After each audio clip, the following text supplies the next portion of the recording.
말씀입니다. 요한복음 10장 22절부터 30절까지입니다. 요한복음 10장 22절부터 30절까지 말씀입니다. 우리 시간 함께 읽을 말씀은 22절부터 24절까지 우리 세 구절 22절부터 24절까지 한 목소리로 읽도록 하겠습니다. 시작. 예루살렘의 수전절이 이르니 때는 겨울이라. 예수께서 성전한 솔로몬 행각에서 거니시니 유대인들이 애워싸고 이르되 당신이 언제까지나 우리 마음을 의혹하게 하려 하나이까. 그리스도이면 밝히 말씀하소서 하니. 아멘.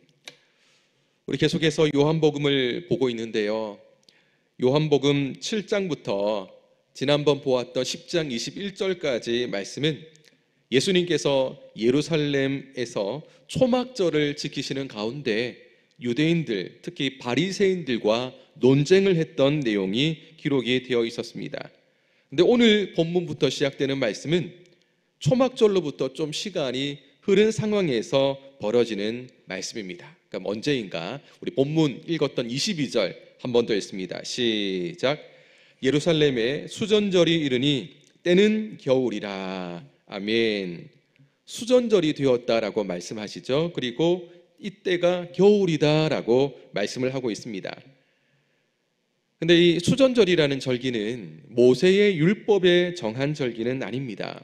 이 절기는 신구약 중간시대 때 예루살렘을 침공해 점령했던 이 수리아 왕이 하나님과 성전과 제단을 더럽히고 모독을 합니다. 이때 유다 마카비가 수리아 군대를 물리치고 성전을 되찾아서 정결케 한 후에 다시 하나님 앞에 봉헌한 것을 기념하는 절기가 바로 이 수전절이라고 할 수 있습니다. 시간상으로는 초막절로부터 한 3개월 정도 후에 벌어진 11월 중순에서 12월 중순쯤 되는 그런 겨울의 시기였음을 성경은 말씀을 합니다. 이때 예수님이 무엇을 하셨는가? 23절을 또 한 번 더 읽습니다. 시작. 예수께서 성전한 솔로몬 행각에서 거니시니. 수전절을 맞아서 이 절기 때에 다시 예루살렘으로 올라가십니다. 이때 예수님은 솔로몬 행각을 거닐고 계셨다라고 말씀을 합니다. 이 솔로몬 행각은요, 햇볕과 비를 피하기가 좋아서 항상 사람들로 많이 붐빈 곳이라고 합니다. 그리고 특히 당시는 겨울이라고 했는데 우기였기도 하고 명절이기도 해서 사람들로 아주 붐비던 그런 때가 아니었을까 생각을 해볼 수가 있습니다. 예수님께서 솔로몬 행각에 거닐고 계실 때 유대인들은 예수님을 아주 주시하듯 살피고 있었을 것입니다. 그때 일부 유대인들이 예수님을 향해 몰려갑니다. 이 중에는 아마 바리새인 같은 종교 지도자들도 있었을 것인데요, 예수님을 애워싸고 질문을 하는데 그것이 24절에 기록되어 있습니다. 24절 한 번 더 읽습니다. 시작. 유대인들이 애워싸고 이르되 당신이 언제까지나 우리 마음을 의혹하게 하려 하나이까. 그리스도이면 밝히 말씀하소서 하니. 유대인들이 이 예수님을 동그랗게 둥그렇게 애워싸고 위협적으로 말을 합니다. 당신이 언제까지나 우리 마음을 의혹하게 하려 합니까? 이런 질문을 던지죠.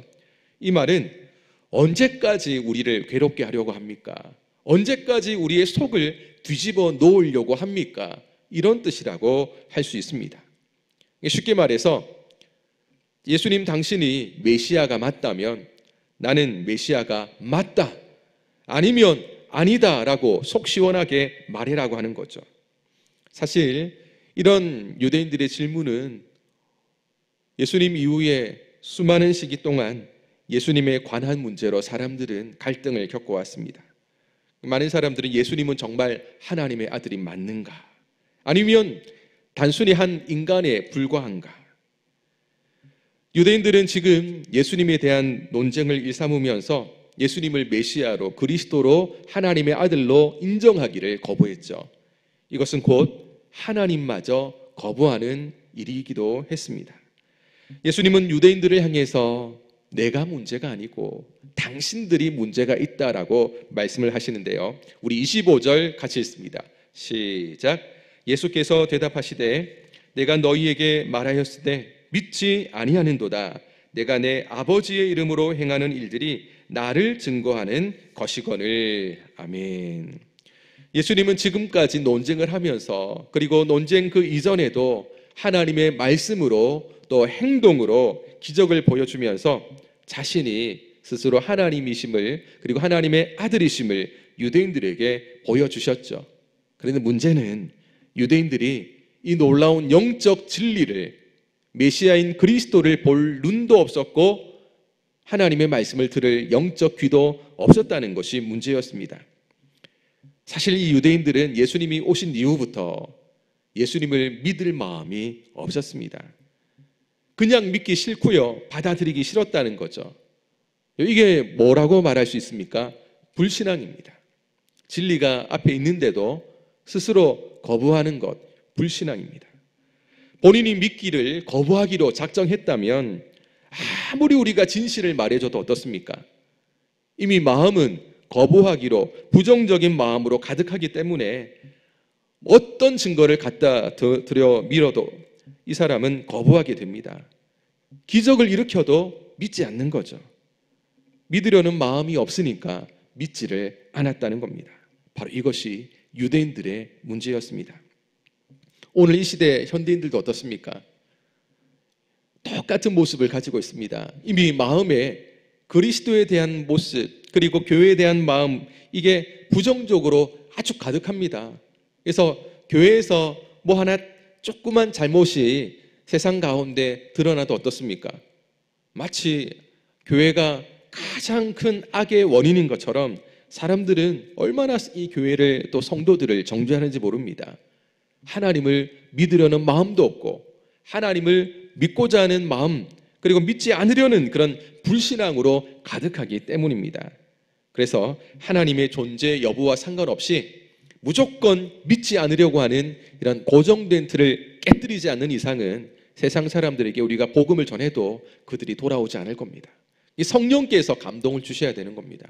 마음에 부정적으로 가득한 이 모든 마음을 성령님이 깨뜨려 주실 때, 감동이 있을 때, 그때 복음이 스펀지에 물이 자연스럽게 스며들듯 이만 이상은 세상 사람들은 하나님을 믿지 않을 것이고요, 하나님의 나라도 볼 수가 없다는 것입니다. 예수님은 유대인들이 자신을 믿고 따르지 않았음을 26절에서 이렇게 이야기하면서 평가를 하시는데요. 26절 같이 읽습니다. 시작. 너희가 내 양이 아니므로 믿지 아니하는도다. 적으로 분명 아브라함의 자손입니다. 메시아로 이 땅에 오신 예수님을 믿지 않는다는 것, 그것은 영적으로 믿음의 우리를 따라야 됩니다. 지상에서 얻을 수 있는 가장 위대한 축복은 바로 예수님을 믿음으로 얻는 영생인 줄로 믿습니다. 바로 이것이 오늘 함께 이 새벽부터 예배드리는 저와 우리 성도님들 가운데 있기 때문에 우리는 그 약속의 믿음을 가지고 오늘도 하나님 바라보고 하나님을 의지하고 목자이신 하나님 음성을 따라서 하나님의 음성을 듣기 위해 이 자리에 나왔다라는 것입니다. 그렇다면 영생을 누리는 양들이 안전한 그 이유가 무엇인지 오늘 성경 본문 29절과 30절에서 말씀하고 있습니다. 같이 읽습니다. 시작. 그들을 주신 내 아버지는 만물보다 크심에 아무도 아버지 손에서 빼앗을 수 없느니라. 나와 아버지는 하나이니라 하신대. 아멘. 조금 전에 보았던 28절에서는 예수님 손에서 그 양들을 빼앗을 자가 없다라고 했죠. 그런데 방금 읽은 29절에는 하나님 아버지의 손에서 빼앗을 자가 없다. 예수님과 하나님과의 관계는 무엇이다 합니까? 하나다라고 30절에서 말씀을 합니다. 우리 하나님과 예수님은 하나이시죠. 삼위일체 하나님을 우리가 생각하시면 되겠습니다. 그러니 예수님 손에서, 우리 하나님의 손에서 빼앗을 자는 이 세상에 아무도 없다는 것. 그래서 가장 안전한 보호하심을 우리는 날마다 누리고 있다는 것입니다. 그런데 예수님이 하나님과 내가 하나다라고 말을 하자 사람들이 듣기에 이거 분명 신성모독 아닌가, 본인이 하나님이다라고 말하는 것과 똑같은 건데 신성모독이라고 생각하면서 격분을 합니다. 그래서 다음번 살펴볼 말씀 바로 뒤에 나오는 31절에 보면 돌을 들어서 예수님을 치려했다라고 기록을 하고 있습니다. 예수님이 하신 그 진리의 말씀을 들을 귀가 없었던 유대인들은 이마저도 믿을 수가 없어서 예수님을 죽이려 했다는 것을 우리가 알 수가 있습니다.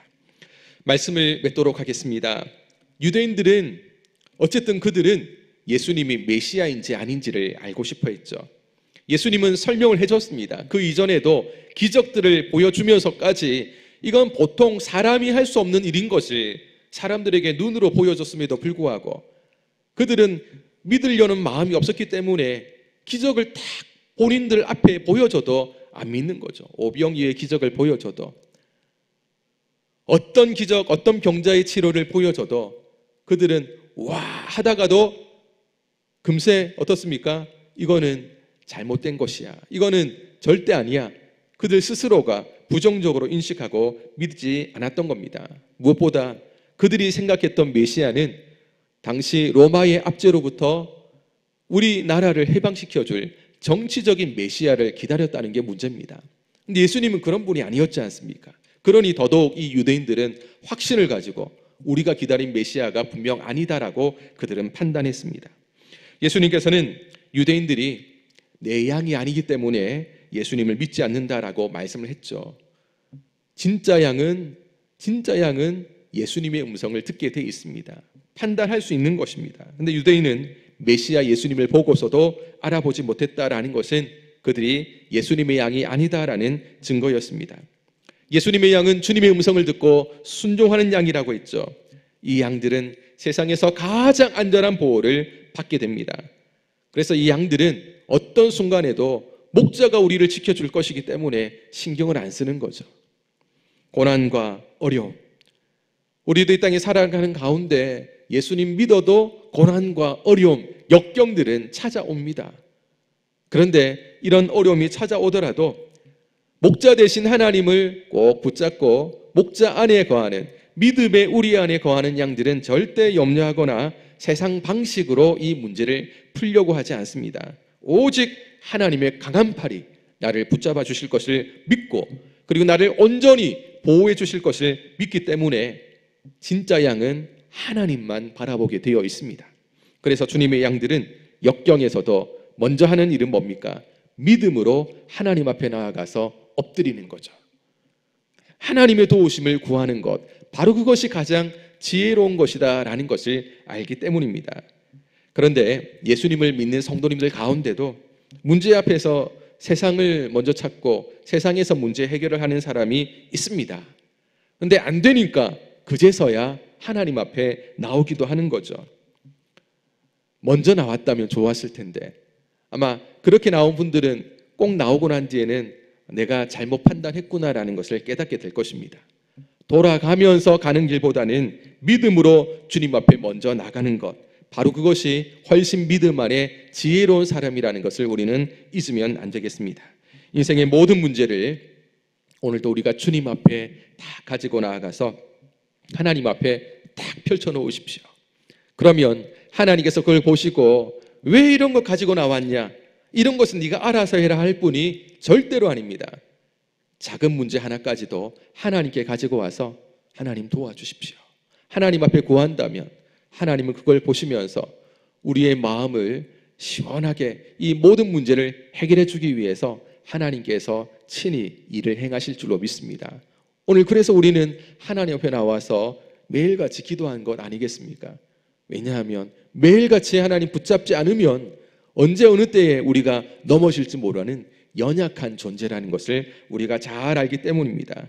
우리의 선한 목자 되신 주님께서 오늘도 우리를 사랑하시고 또 우리의 이 주어진 하루 가운데 우리와 함께 동행하기를 원하십니다. 우리도 하나님과 함께 동행하면서 하나님의 인도하심을 받는다면 오늘도 이 하루는 분명 하나님의 은혜로 풍성한 하루가 될 줄로 믿습니다. 오늘도 이 놀라운 은혜를 경험하시고요, 오늘 이 새벽부터 시작된 하나님을 향한 믿음의 우리의 모습이 온종일 계속되고 이 하루를 마칠 때 하나님 앞에 감사기도 올려드리면서 하나님이 우리에게 주신 이 은혜가 내가 믿고 고백한 이 새벽부터 하나님 앞에 마음을 정하고 뜻을 정하고 나아간 이 마음이 잘못된 선택이 아니었음을 한 번 더 오늘 하나님께서 오늘 저녁에 확인시켜 주실 줄로 믿습니다. 이 은혜 가운데 주님 앞에 더 가까이 나아가고 기도하시는 우리 성도님들 되시기를 주님의 이름으로 축원합니다. 기도하겠습니다.